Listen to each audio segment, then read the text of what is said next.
Welcome to this explainer. If you are looking for the ultimate step-by-step roadmap to successfully securing your learner's permit in New Jersey, you are in the exact right place. Did you know New Jersey actually has some of the most rigorous teen driving laws in the entire country? I know that sounds a little intimidating, but it actually means the state produces some of the safest young drivers on the road. Getting your driver's license is a massive milestone. It's literally your ticket to freedom. But before you can hit the open road, we have to navigate the system, and that's exactly what we're going to do together today.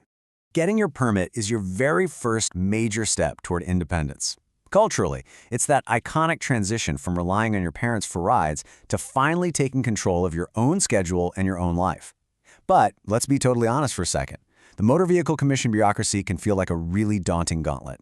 Between gathering the right documents, passing the tests, and figuring out all the rules, it's incredibly easy to feel overwhelmed. But don't sweat it, because by the end of this explainer, you'll know exactly how to conquer every single step smoothly and efficiently. Here is our game plan for today. First, navigating the GDL basics. Second, cracking the 6-point ID.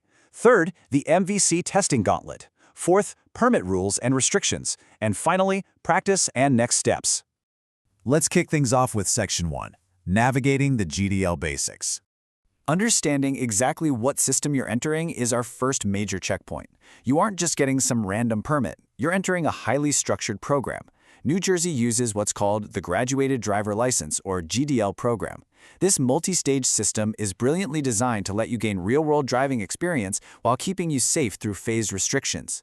Think of it kind of like a video game tutorial phase, right? You don't just jump straight into the final boss fight. You learn the controls in a safe, controlled environment first.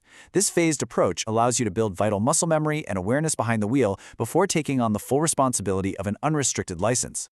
Now, if you are 16, you'll be applying for a special learner's permit. And get this, it costs exactly $10. Just $10. This permit is valid for 4 whole years, which gives you plenty of time to complete your requirements. Quick side note, if you happen to be 17 or older, you actually skip the special learner's permit and go for an examination permit instead. But don't worry, the foundational steps, the tests, and the ID checks we're talking about today will stay exactly the same. Moving right along to Section 2, Cracking the 6-point ID.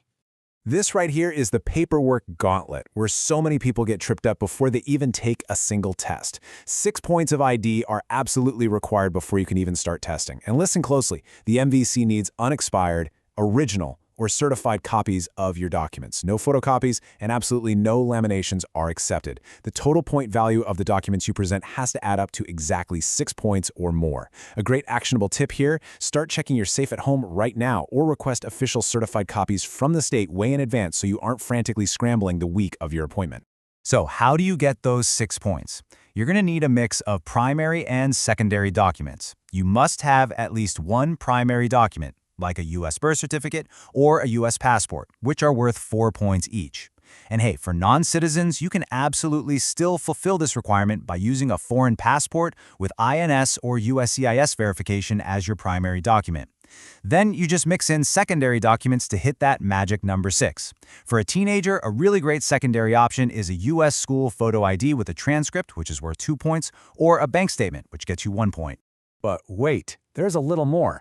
Beyond those 6 points, you also have to provide a verifiable Social Security number and proof of your New Jersey residential address. Now, for teens under 18, having a utility bill in your name isn't super likely, but a high school report card from the past 2 years, that works perfectly. Alternatively, the MVC will accept a written statement from a parent or guardian certifying that you live with them as long as they show their own license or state ID. All right, Section 3, the MVC Testing Gauntlet. With your paperwork perfectly organized and in hand, it is time to head to the MVC and actually prove you have the knowledge to safely hit the road. Application day basically consists of 3 key steps: paying that $10 fee we mentioned, passing the vision screening, and crushing the written knowledge test. One absolutely vital piece of advice for this stage: do not just show up. You must proactively schedule your permit appointment online beforehand at the official NJMVC website. Walk-ins are generally not accepted for initial permit processing, so locking in that appointment ensures you won't get turned away at the door. Up first is the vision screening. You have to prove a visual acuity of at least 20/50 in at least one eye. And yes, you are totally allowed to wear your glasses or corrective lenses for this. Just know that if you pass using glasses, your license will have a restriction noting that you legally must wear them while driving. Oh, and regarding medical standards, if you have any severe medical conditions that could temporarily or permanently affect your ability to drive safely, you might need a medical clearance form completed by your doctor before the state will issue your permit. Next is the knowledge test, where you need to score an 80%.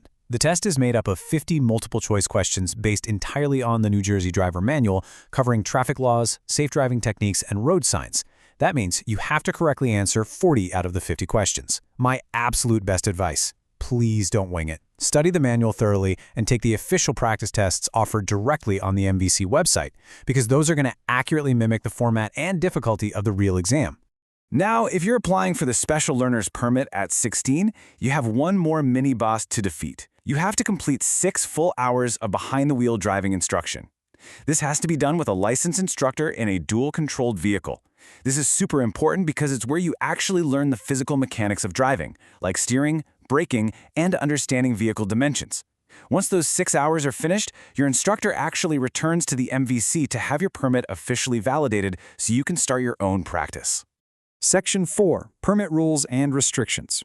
Congratulations, you've got the validated permit, but your journey isn't quite over. Now you have to follow some incredibly strict rules to ensure you get to keep it. First off, you have a driving curfew. You absolutely cannot drive between 11:01 p.m. and 5 a.m. Second, seatbelts are completely non-negotiable. Every single person in the vehicle must wear one at all times. And finally, you're required by law to display 2 red reflective GDL decals, one on the front license plate and one on the back. Pro tip: you can just buy these red decals directly at the MVC agency when you pick up your permit or order them from authorized online retailers. Passenger limits are strictly enforced to minimize distractions. You're limited to your supervising driver and exactly 1 additional passenger. It is crucial to remember that the supervising driver is mandatory. While your siblings or dependents do not count towards that strict 1-passenger limit, you still can't just drive your siblings around alone. The supervisor has to be in the car, period. Please pay really close attention to this next rule. The state has absolute zero tolerance for cell phones. I mean it. Not even hands-free or Bluetooth interactive devices are allowed while you're operating the vehicle. Your focus must be 100% on the road, with no exceptions whatsoever. A distraction that takes your eyes off the road for literally 2 seconds drastically increases your risk of an accident, so just put the phone away. Finally, let's look at Section 5, Practice and Next Steps. Practice is literally everything.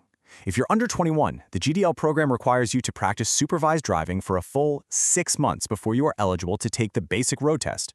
If you are 21 or older, that requirement drops down to 3 months. To maximize this time, I highly suggest starting in empty parking lots to master parking and those slow-speed maneuvers, then gradually progressing to local roads.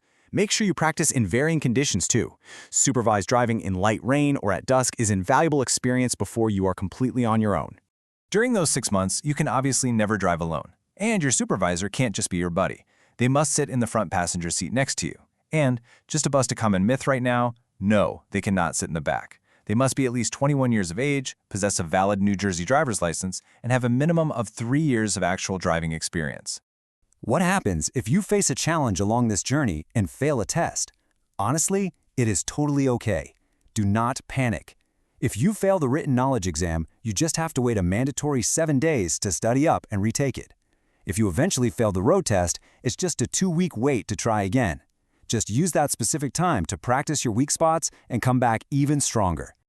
Following these exact steps, nailing your 6 points of ID, passing your exams, finishing your 6 hours if you're 16, and practicing supervised for 6 months will successfully prepare you for the road test.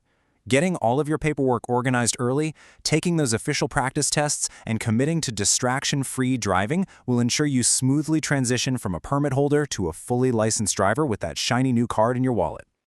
Just a quick heads up to wrap things up.